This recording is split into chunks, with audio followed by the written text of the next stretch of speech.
And today we do have a question that's a pure Chablis question, and we're going to talk about what is making Chablis so special and unique. I'll see you in a second.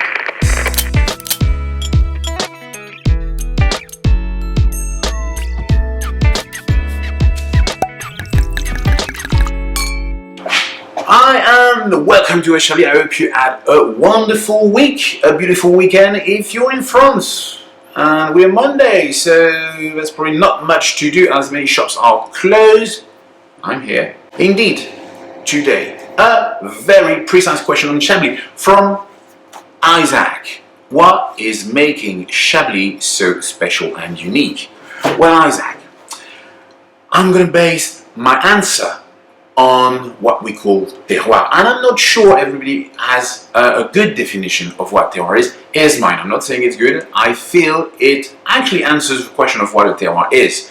A terroir is basically a blend of 5 different things. You're going to have the grape variety, you're going to have the geography, you're going to have the geology, you're going to have the climate, the weather, and the one everyone forgets about, people, winemakers, wine growers. And indeed, if you blend all those, you're going to get a wine, a type of wine. And if you change some factors, you're going to get a different wine, a different style of wine, maybe a different region.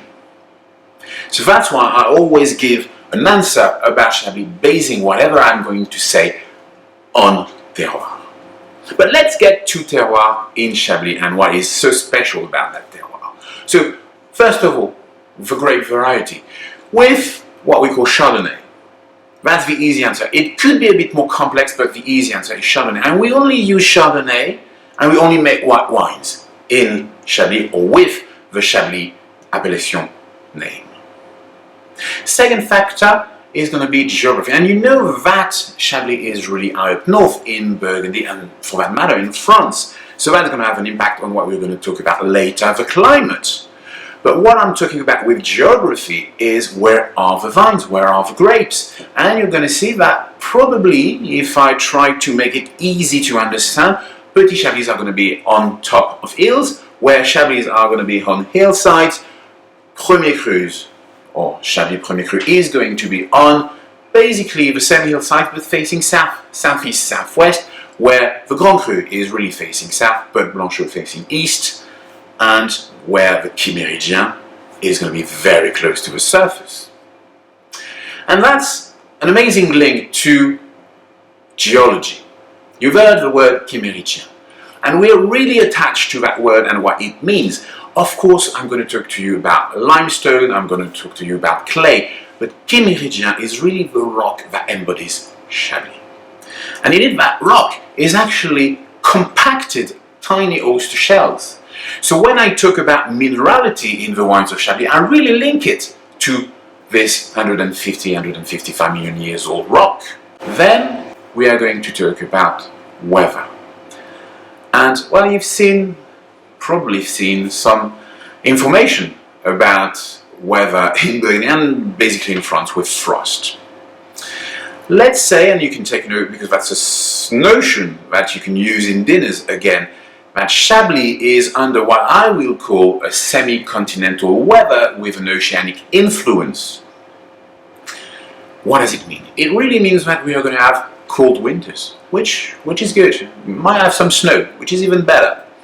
We're also going to have long summers. So summer will not stop at the end of August. We're supposed to have nice September, nice beginning to October, which is amazing for growing grapes because the maturity, again keep in mind that we're high up north in France, the maturity is going to be there, which is a basic, very important thing in wine making. Now, the bad thing about that weather is that you're going to have spring frost, and that's what you've heard in the news for the last, well, basically 2 seasons. But in those occasions, if the leaves, if the buds are going out and you've got frost, you might basically damage a full harvest.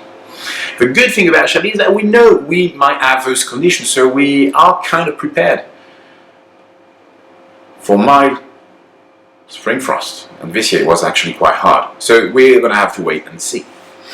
And now, the last factor, the one everyone forgets about, is basically about the winemakers and the wine growers.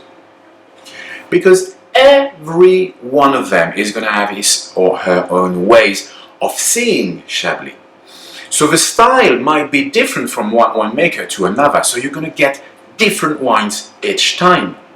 I.e., even from the same spot, even from the same plot, you might have wines that are really, really, really different.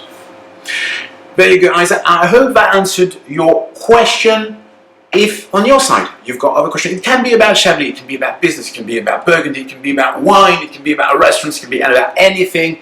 I will select one every week and answer through this video every Monday. You can follow S.Chablis on Facebook, YouTube, Twitter and Instagram. That's where you're going to find pictures, information, training, recipes, everything for free during the week. I hope you're going to have a wonderful week, and remember, keep on tasting.